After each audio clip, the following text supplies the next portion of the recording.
அதற்கு சோத்திரம். இன்று கர்த்தருடைய வார்த்தை எசேக்கியேல் 20:44.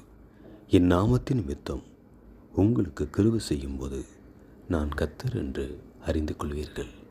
கர்த்தருக்கு பிரியமானவர்களே, இன்று கர்த்தர் நம்மோடு கூட பேசுகிற வார்த்தை அன்று இஸ்ரவேல் ஜனங்களை பார்த்து சொன்ன வார்த்தை.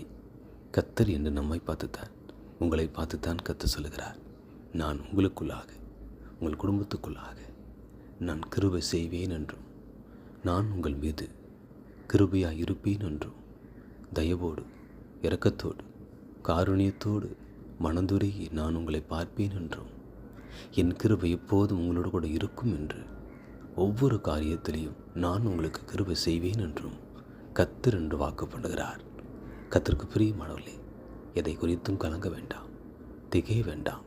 கர்த்தருடைய கிருபையும் அவருடைய தயவும் அவருடைய அனுக்கிரகமும் அவருடைய காருண்யமும் என்றென்றும் எப்போதும் நம்மோடும், நம் வாழ்க்கையோடும், நம் குடும்பத்தோடு கூட ஒவ்வொரு காரியத்திலையும் ஒவ்வொரு வேளையிலையும் எப்போதும் கூடவே இருக்கும்.